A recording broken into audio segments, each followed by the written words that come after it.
Hello, Capricorn. Welcome to your March 2025 tarot reading. I'm Kate. I'm a tarot intuitive, and these are the collective messages for my Capricorn Sun, Moon, Rising, Venus. If you have a Capricorn partner, tune in. These messages may resonate for you as well. So, one of the first messages that I'm hearing for you is I'm done.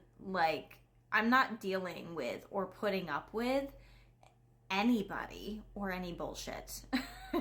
And I just got a flash. Today was the first day that I had to block somebody on TikTok, and it wasn't even for anything that was important. They literally commented yawn on one of my videos, and I'm like, no, you're done. Bye. Bye. And I feel like that's kind of what you're doing in your life too, because you have the Six of Swords, and this is about moving on. Moving beyond something, not carrying something from your past into your future, figuring out what needs to go. And sometimes that's people that just cause unnecessary stress and drama in your life.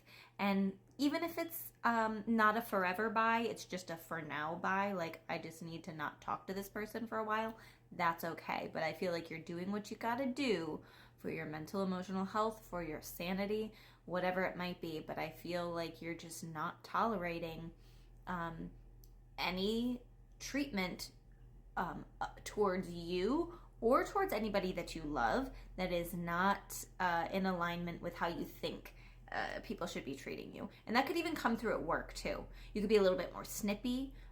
You could be a little bit more demanding than normal, especially because you have the Emperor card in reverse. Now the Emperor card, this is kind of dictator energy. Like I said what I said. It's going to be very hard for you to change my mind. This is in reverse.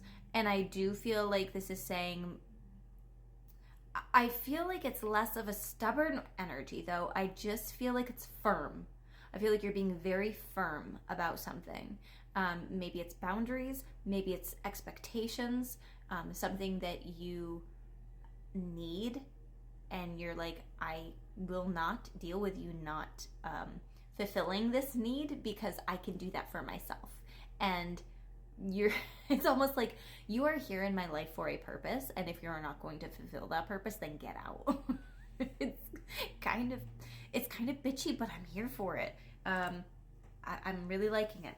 Now, there could have been a conflict recently between you and somebody else, and maybe you were a little bit too harsh. Now, if that's the case, fucking apologize, okay? Seriously, just do it. This could also be you apologizing to yourself because maybe you had been letting somebody step all over you for way too long. Sometimes we allow our kids to do that too, with the way that they talk to us and treat us. Sometimes we let them get away with a lot of stuff without consequences. And take that however you will. I'm a parent of two. I know how it goes. There are some battles are not worth it. Choose your battles. I'll say choose your battles. But I also feel like there are some things that every now and then we need to take a look at, and we need to ask ourselves, do we want to keep doing this? Whether you're a parent, whether it's a friendship, whether it's a coworker, whatever it might be. So I do feel like there's some boundaries that are being put up. I do feel like there are consequences that are going to be happening, put in place. And that's part of a boundary, right? Because if you set up a boundary, but there's no consequence if they overstep that, then what's the point of having a boundary? Okay? So maybe in a conversation or an argument, maybe we took it a little bit too far. If that's the case, apologize. If it's not the case and you need to apologize to yourself because you've been trampling all over yourself with this lack of boundaries, just apologize to yourself. Maybe write yourself a nice little letter. Dear me, I am so sorry that I did not protect myself better by setting up these boundaries and having these consequences. When you do this, this will happen. Or when you don't do this, this is what will happen. And then you have rebel, because fuck it. And I do feel like this is quite a rebellious energy. It's almost like, oh, you're telling me that I have to do something. So you could also be dealing with maybe a boss that is actually more like a dictator, or maybe a father figure that thinks that he still has a say even though you're grown. Whoever this might be referring to. This is also representing the zodiac sign Aries, so it could represent them, but it doesn't necessarily have to be. But there could be somebody in your life who is telling you, you need to do this, or you need to behave in this way, you need to whatever. And you're like, oh, you're telling me that I have to do this? I'm going to do the exact opposite now. And it doesn't feel like that's normally in your nature. I feel like there's something that you're doing something out of character, but I don't feel like it's a bad thing. I do feel like it's a little bit of an act of rebellion, but it's also something that you feel like you have to do at this time. So good for you. You have ask for help. Angels are celestial beings who protect everyone, and the fairies say now is the time for you to ask for angelic assistance. So this could be asking your spirit team, your angels, your guides for help, but this could also be asking somebody else for help as well.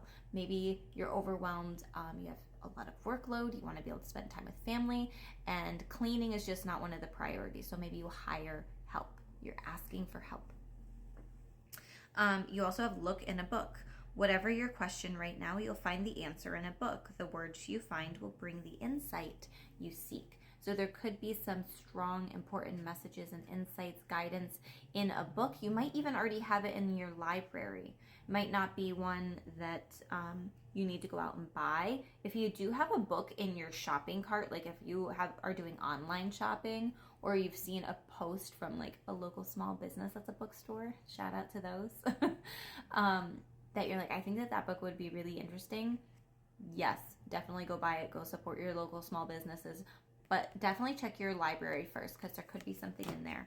And then you have new beginnings. The fairy godmother heralds the joyous news of a new baby or the birth of a cherished idea. Protect and nurture your ideas as you would a baby. So you could be feeling really inspired. You could be getting some divine downloads, these awesome ideas. You could also be getting pregnant, conceiving a baby, or maybe somebody you know is giving birth or getting pregnant, and that feels very exciting.